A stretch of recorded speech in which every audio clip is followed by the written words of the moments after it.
Being a king, it sounds pretty great, right? You get the crown, the castle, all the power in the world. But here's the dark secret nobody talks about. When you sit on a throne, you paint a giant target on your back. And the worst part, when the end comes, it's almost never a quick, clean death. It's something else. Today, we're looking at the kings who didn't just die, they were destroyed in the most painful ways imaginable. And our first exhibit is Emperor Andronikos I. Now, Andronikos started out as, well, almost a good guy. He rose to power in the Byzantine Empire, trying to clean house, cutting down corruption, reforming the tax system, and punishing powerful landowners who were exploiting the peasants. Naturally, this made the rich and powerful hate him, but the common people loved him. At first. The problem is power corrupts. His rule quickly devolved into paranoia and fear. Anyone even suspected of disloyalty was mutilated or executed. So when he failed to protect one of the empire's greatest cities from invasion, the very people who once cheered him turned against him.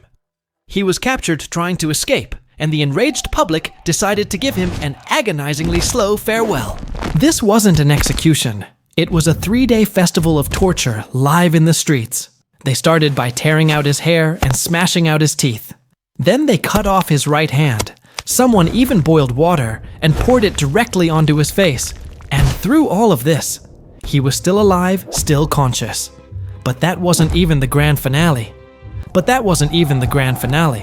that, they dragged what was left of him to the Hippodrome, the massive public stadium essentially.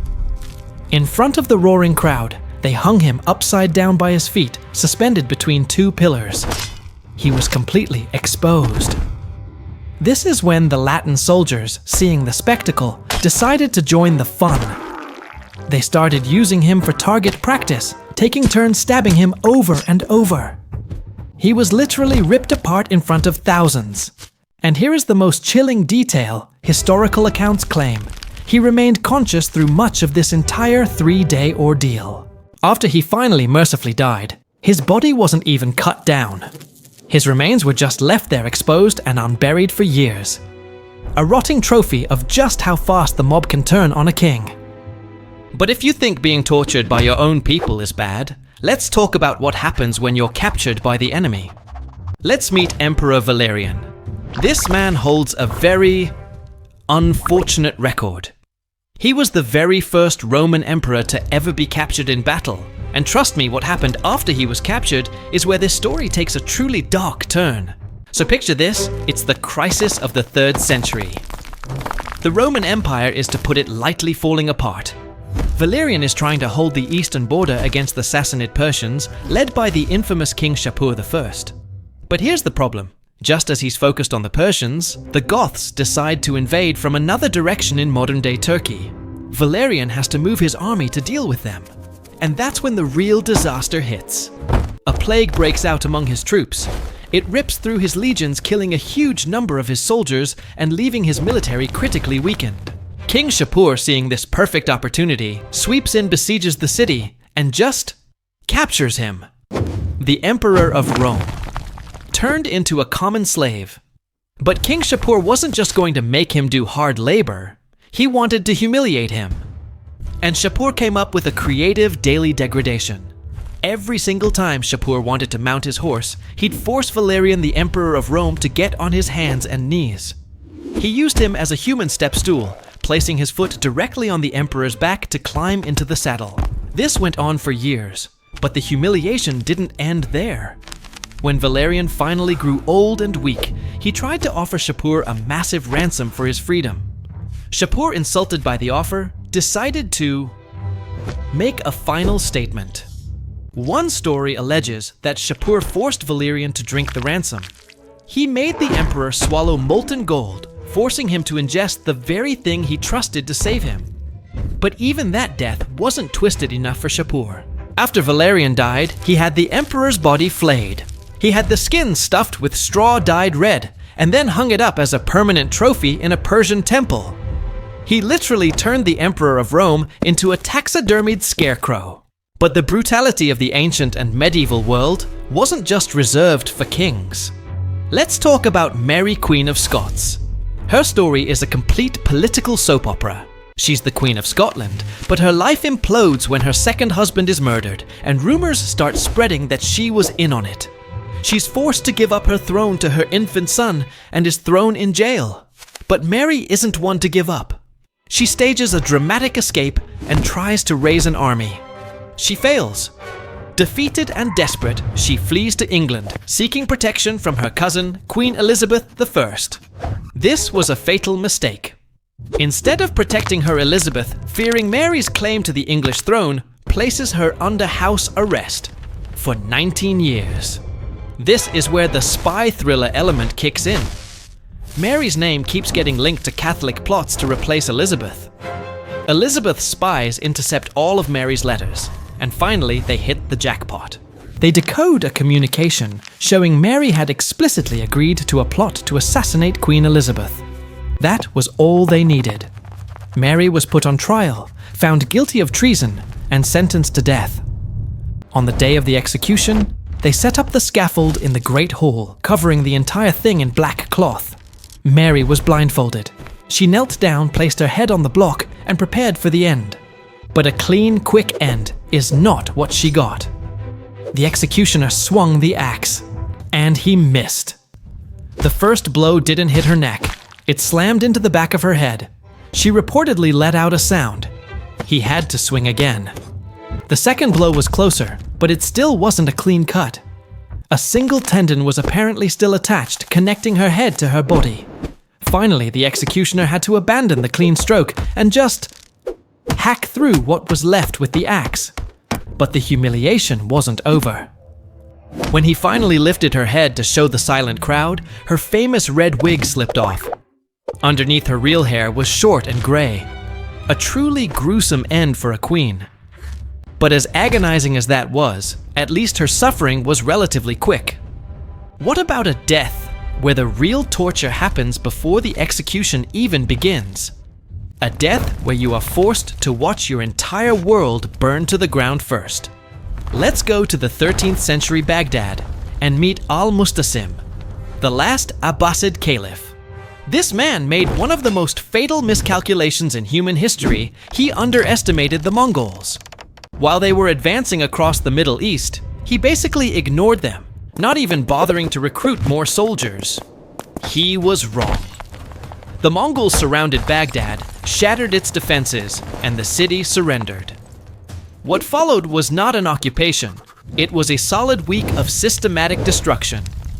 The Mongols set fire to everything: mosques, palaces, hospitals, and ancient libraries. Chroniclers at the time wrote that the Tigris River ran red with blood from the slaughter, and then black with the ink of countless ruined books thrown into the water.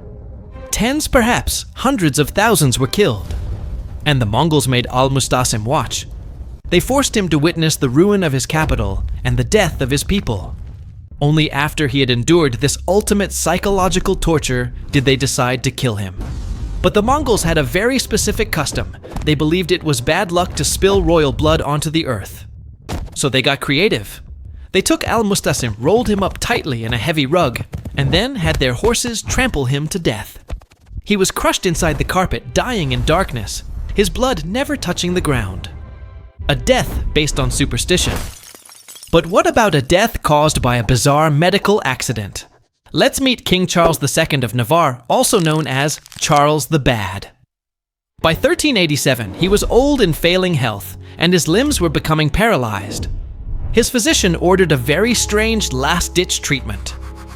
The king was to be wrapped from head to toe in linen cloths that had been soaked in brandy.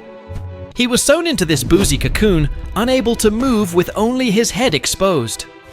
It was during this procedure that disaster struck. An attendant, having finished sewing the wrap near the king's neck, needed to cut the final thread. It was dark. She didn't have scissors nearby, so she decided to just burn the thread away with a candle. In an instant, the brandy-soaked king went up in flames. The terrified servant reportedly fled, leaving Charles, who was completely bound and unable to move, to burn alive inside his own palace. A king burned alive by his own medicine. But speaking of bad medicine, let's talk about King Charles II of England. In 1685, he suddenly collapsed. It was likely a stroke caused by kidney failure, but his 17th century royal doctors, in their infinite wisdom, decided to cure him. What followed was 4 days of systematic medical torture. First, they drained huge amounts of blood from him. Then they forced him to purge his body from both ends with violent enemas and vomiting agents. When that didn't work, they used blistering, pressing harsh chemicals to his skin to burn it raw, believing it would draw out the sickness. They gave him mercury to ingest, which is, you know, poison. They used heated glass cups to tear at his flesh. By the time he finally died, his body was described as a canvas of blisters, burns, punctures, and dark bruises. He was killed by the cure.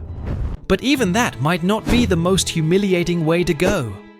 King Edmund Ironside of England earned his nickname Fighting Vikings. But after being betrayed by his own people, he was forced into a treaty to split England with the Danish king. The treaty had one very suspicious condition. Whichever king died first, the other would inherit the entire kingdom. Guess who died just weeks later? The story that circulated for centuries was that Edmund was assassinated while on the toilet. An attacker allegedly hid in the muck of the privy beneath him and drove a sharp blade straight upward. Another version even claims it was a crossbow. We'll never know for sure, but the story alone makes it one of the most undignified royal deaths ever recorded.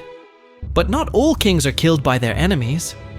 Sometimes they're killed by their friends. The Roman Emperor Commodus was a narcissistic megalomaniac. He dressed as Hercules, fought in the arena, and renamed Rome after himself. Eventually, his inner circle found a hit list he'd written with their names on it, including his mistress Marcia. They knew it was them or him. Marcia slipped poison into his food, but he just vomited it up and survived. Panicked, they sent in the backup plan, his personal wrestling partner, who went into the bathhouse and strangled the emperor to death. But perhaps the most infamous, brutal, and rumored about death of all belongs to Edward II of England. His reign was a disaster. He lost a war to Scotland, and his own wife Isabella turned against him, invaded England with her lover, and had him captured. He was imprisoned in a castle, but his supporters kept trying to break him out. His captors needed a permanent solution. But they also needed to make it look like he died of natural causes, with no wounds on his body. So according to the legend, they pinned him down and pushed a red-hot poker into his body. You can guess from where. It just goes to show, being a king doesn't mean you're safe. It just means that when your end comes, it's going to be a story worth telling.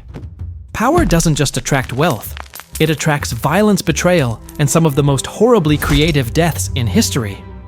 Which of these royal deaths did you find the most disturbing? Or do you know of an even worse one that I missed? Let me know down in the comments. And if you have a morbid curiosity for stories just like this, make sure you subscribe so you don't miss what's coming next.